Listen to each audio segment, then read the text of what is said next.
आज के डेट में आप देख रहे हैं कि एनडीए में जहां सभी दल के लोग इस भोज का आयोजन किए हैं और दही और गुड़ का शुरुआत से ही शुभ माना गया है।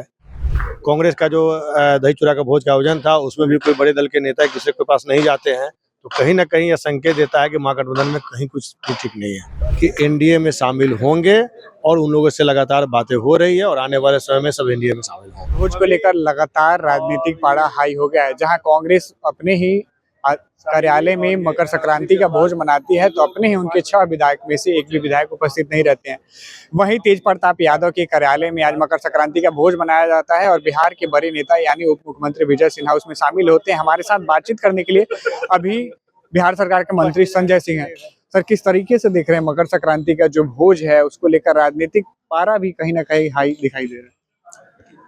मीडिया के लोग जब साथ होंगे तो निश्चित रूप से पारा तो हाई होगा ही, क्योंकि आज के डेट में आप देख रहे हैं कि एनडीए में जहां सभी दल के लोग इस भोज का आयोजन किए हैं और दही और गुड़ का शुरुआत से ही शुभ माना गया है और इस आयोजन के बाद सभी एक दूसरे से मिल रहे हैं। वहीं महागठबंधन के लोग चुनाव के पहले, चुनाव के समय या चुनाव के बाद कहीं एक दूसरे से मिल नहीं रहे हैं, कहीं किसी से कोई तालमेल नहीं हो रहा है और यही कारण रहा है कि 9 वर्ष के अवसर पे भी एक दूसरे को बधाई देने कहीं नहीं गए और आज मकर संक्रांति में भी उनके कांग्रेस का जो दही चूड़ा का भोज का आयोजन था उसमें भी कोई बड़े दल के नेता एक दूसरे के पास नहीं जाते हैं, तो कहीं ना कहीं यह संकेत देता है कि महागठबंधन में कहीं कुछ भी ठीक नहीं है। आपने एक कहा था कि मकर संक्रांति के बाद कांग्रेस के 6 विधायक जो हैं एनडीए में शामिल होंगे। आपकी पार्टी में कितने हैं?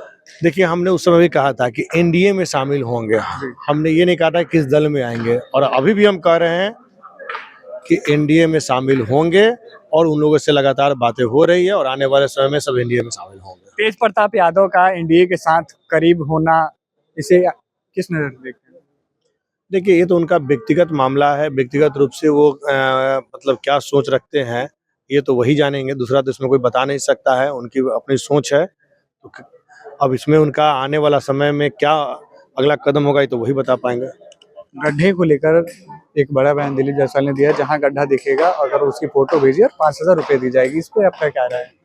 बिल्कुल, ये सुशासन की सरकार है और सुशासन की सरकार में कहीं ना कहीं सभी लोग ये सोच रखते हैं कि कहीं भी कोई दिक्कत नहीं है, कहीं भी कोई कमियां नहीं है। इस सरकार में सभी जगह सही ढंग से काम हो रहे हैं, तो निश्चित रूप से उन्होंने कहा है तो सही कहा है।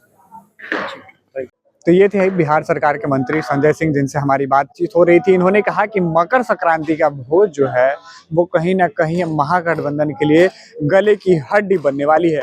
मैं ऐसा इसलिए कह रहा हूं क्योंकि कांग्रेस ने मकर संक्रांति का भोज मनाया था और उस भोज में अपने ही 6 विधायक में से एक भी विधायक उनके भोज में शामिल नहीं हुए थे। इन्होंने बातों में स्पष्ट कह दिया कि कांग्रेस के जो 6 विधायक हैं वो तमाम जो 6 के 6 विधायक हैं वो एनडीए में शामिल होंगे। इन्होंने हालांकि अभी तक ये खुलासा नहीं किया कि वो किस पार्टी में जाएंगे, जेडीयू में जाएंगे, भाजपा में जाएंगे, इसके अलावा एलजेपीआर में जाएंगे या फिर आरएलए में जाएंगे। इन्होंने ये नहीं बताया, लेकिन ये स्पष्ट कर दिया है कि मकर संक्रांति का जो भोज है वो कांग्रेस के 6 विधायकों को जो है इधर उधर फेरबदल करते हुए दिखाई देगी। कैमरे पे सहयोग कर रहे समर कुमार डे के साथ सितेश सिंह की रिपोर्ट पटना से।